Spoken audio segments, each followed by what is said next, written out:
In the world of quirks, people were used to certain sights.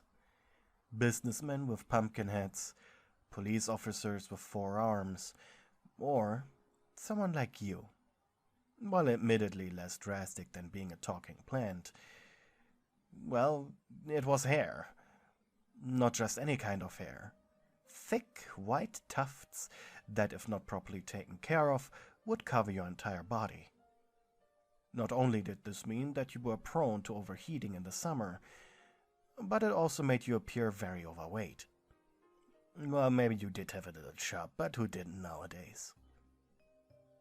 What was pretty neat about your wool, though, was the ability to absorb kinetic energy. This meant that your cotton-like hair could be used for hero costumes and gadgets. Which was probably the reason why the faculty of UA had decided to make you an honorary student at first, while deciding where to put you. Since you were a special case. Your quirk wasn't offensive enough to be worthy of the hero course. You weren't technically knowledgeable for the support course, but you also were too valuable to be put in general studies. And you definitely weren't smart enough to become a business hero. So the management course was also not for you. This put you in a strange limbo.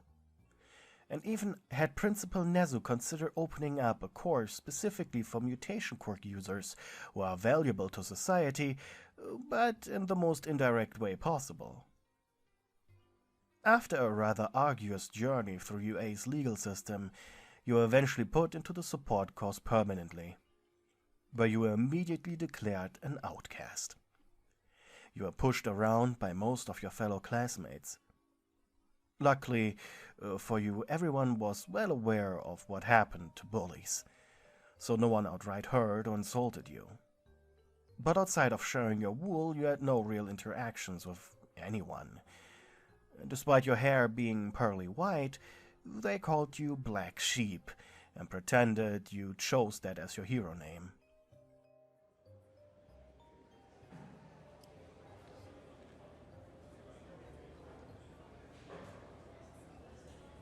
You sighed. As per usual, you were sitting alone in the cafeteria. It had quickly become obvious to you that your classmates managed to keep an entire seat empty despite the large amount of students and limited room space. You still had no idea how they managed that. At least lunch rush's food was better than what you got at home. Your mother had the tendency to undercook stuff only to then call it firm to the bite. Not to mention her overuse of salt. This made any meal not given out by her a blessing.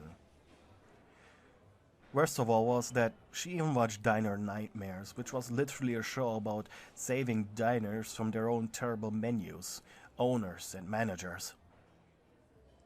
While you were too focused on your food and comparing it to your mom's lackluster cooking, you didn't notice what was happening behind you. Someone from your class was inciting a student from 1B of the hero course by telling him you were bad-mouthing him and his class. With an angry scowl, the blonde turned around, while the other fled to his friend group. Like a petty child, he grabbed a glob of mashed potatoes from his food tray and threw it at your face. The hot, liquefied vegetable crashed into the back of your head. The force threw your head onto the plate. For a moment, you were quiet. In fact, the entire cafeteria was quiet. Until someone from somewhere shouted, "Food fight!" Around you now began loud shouting, noises of splashing food, with an occasional student screaming profanities or trying desperately to calm down the situation. You, on the other hand, just lied there, your entire head covered in gross mush. Eventually, you raised your body. Like in trance, you walked out of the chaotic scene like a ghost, into a nearby bathroom where you washed your face and the back of your head.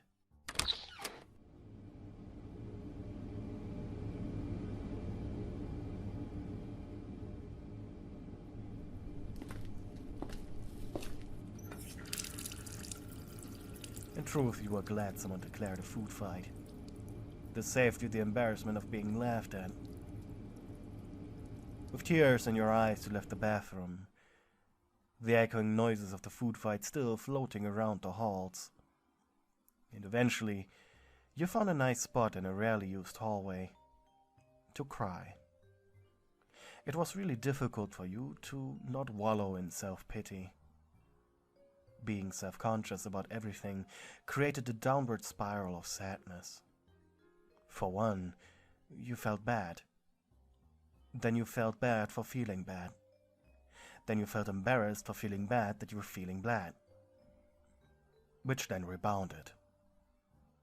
At least, being self-conscious prevented you from strutting around like a pride-filled turkey.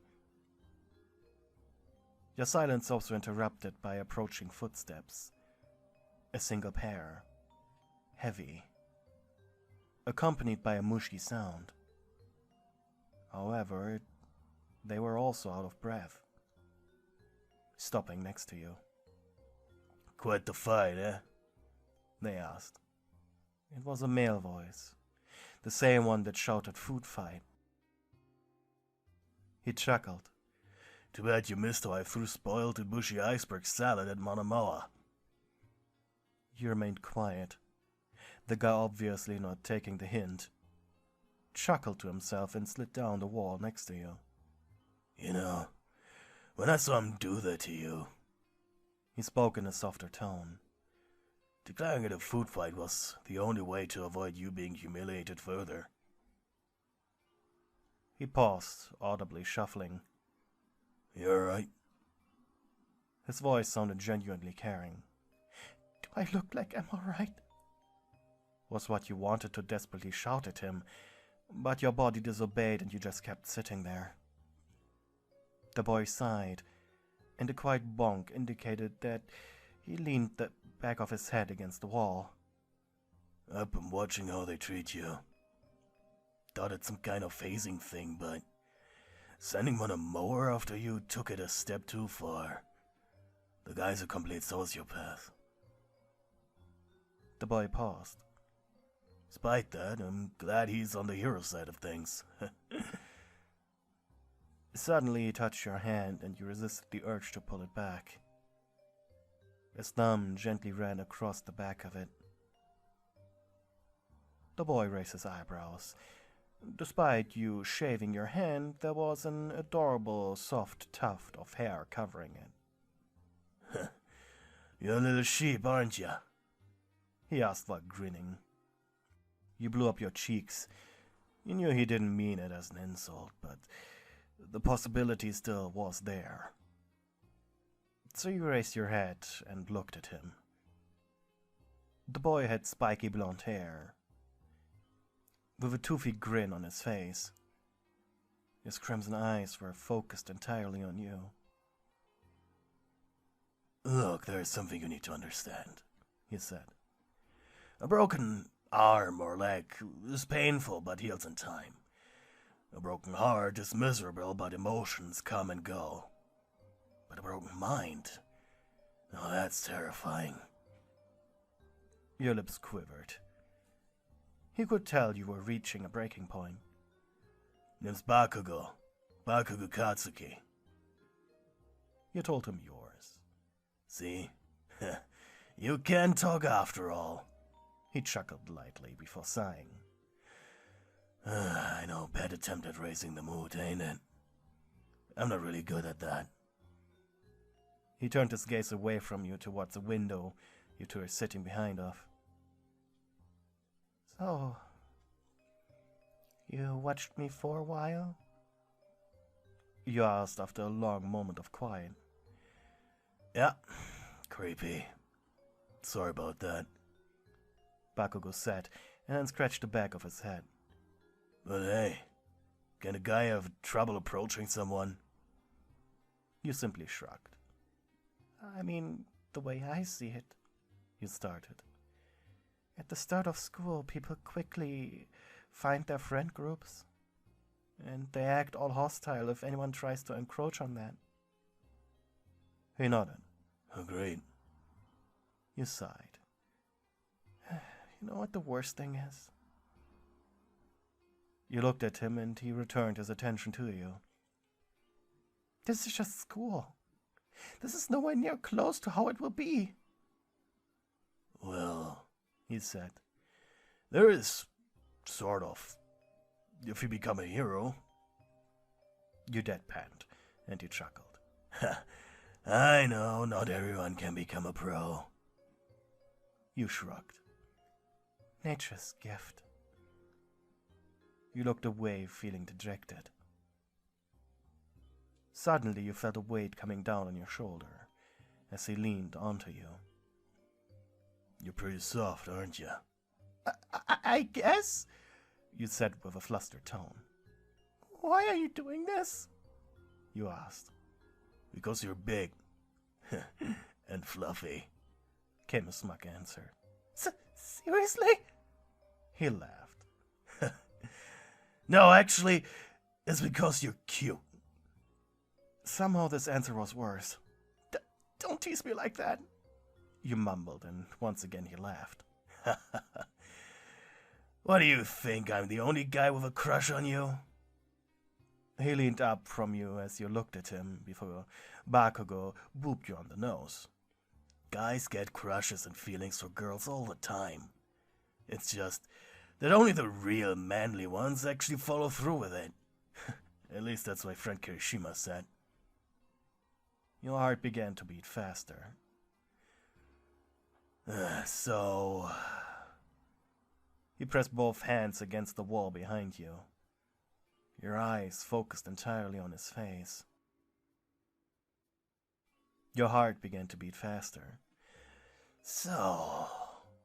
He swung himself on top of you, pressing both hands against the wall behind you. Your eyes focused entirely on his face, noticing the blush. He was really daring now, wasn't he? With a simple smirk, he asked, "Wanna go on a date?" You could hear the anxiety in his voice, and then you realized something.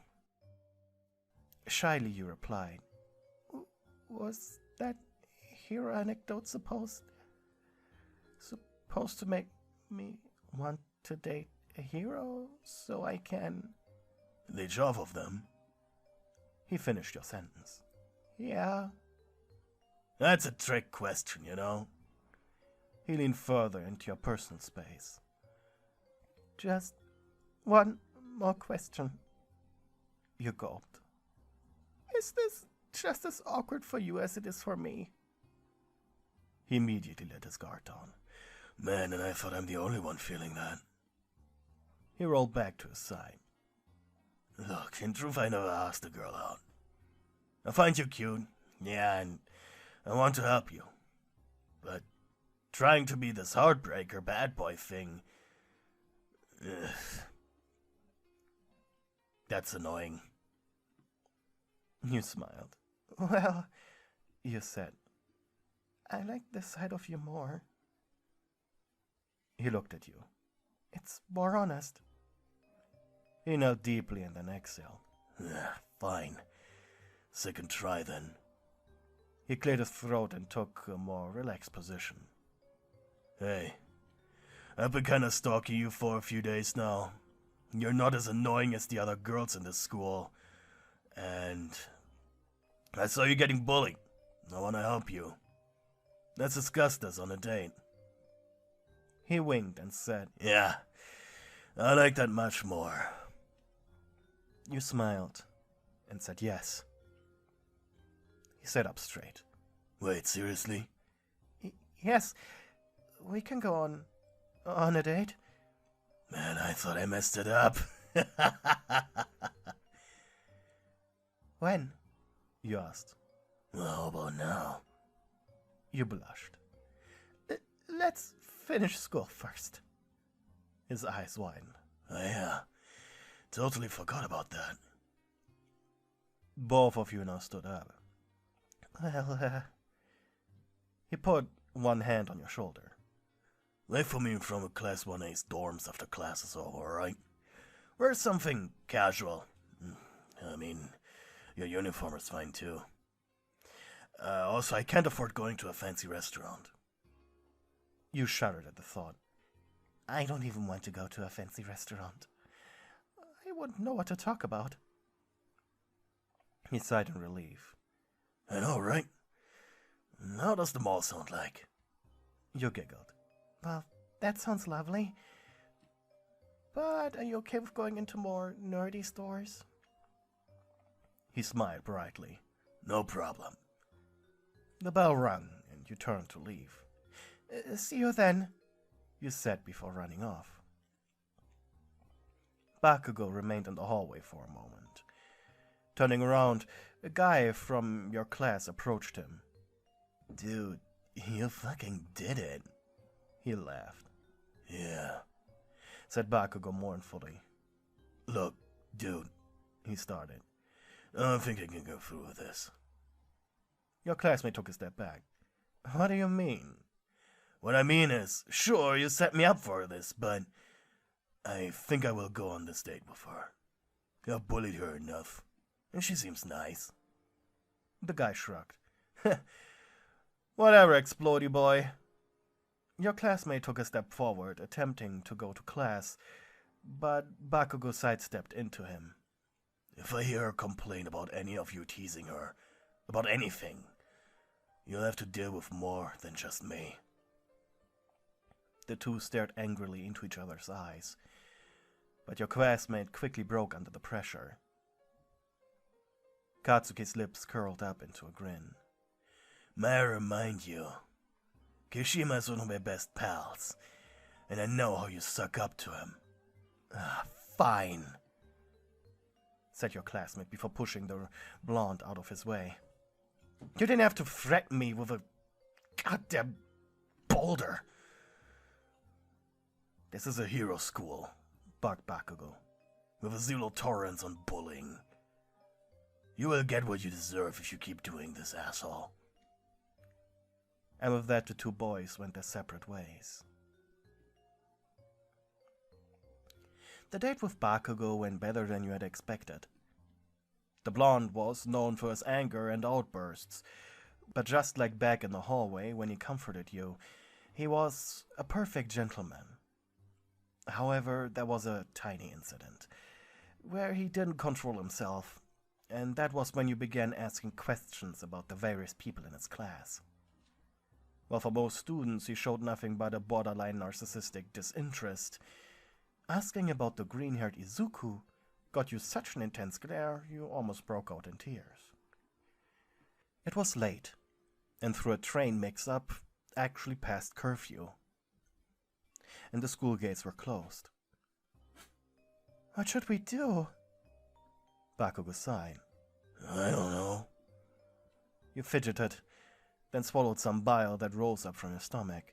Should we maybe go home to our parents or something? We can't go to mine place. My parents are renovating. He chuckled darkly. I'm not bringing a girl home with my hag of a mom. You gave him a questioning look. He scratched the back of his head before responding. She will say some dumb shit I don't want to hear. You grinned.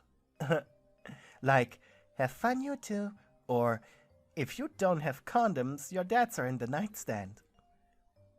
The look Bakugou gave you was a mix of wild amusement and bewilderment. But then he gave you a smug grin. Nah, I think she'd say something more like, oh, let's make it a competition on who prays to God the loudest tonight. You shuddered at the thought. So what now? You asked. He shrugged. Let's walk a bit. Maybe we get an idea later. Sighing, you began to trot behind him. The state had been good, and now it was soured by this. Figures. Your phone suddenly rang. It was your 12 a.m. alarm. Why do you have an alarm that goes off at 12? Asked the blonde, and you blushed. To remind me to brush my teeth and go to bed. He blinked. I have the tendency to forget brushing my teeth. Actually, last time I was at the dentist's for a chipped tooth, and, well, he couldn't fill it due to the bad shape they're in, so he just filed it down. His eyes widened. That sounds more than just a tendency. You blinked, your blush getting more intense. Last year I brushed my teeth twice. He sighed. How about I'll text you from now on as a reminder, eh? You looked at the ground in embarrassment, squeaking a quick, "Thanks." After another 30 minutes of walking, the two of you stopped before a rather shady business. Hey, how much money you got? He asked. You told him, and he compared it to what he had. Then he sighed in defeat and approached a rather gross-looking individual behind a counter before said building. How many hours? Growled Bakugou. The man looked up. No kids. We're 18. He blinked. When the cops show up, tell them I asked for your ID. Enjoy your night. The guy blinked. Condoms are next to the elevator. With a bored expression, he put a dirty keycard on the desk. After taking yours and Bakugou's money. Room 4. 2nd floor. Can't miss it. Next to the soda machine. Your mouth hung half agape as Bakugou took your hand, guiding you inside. "A love hotel?" you squeaked quietly. It's the only thing that's cheap enough. Despite the dirty outside, the inside was surprisingly clean.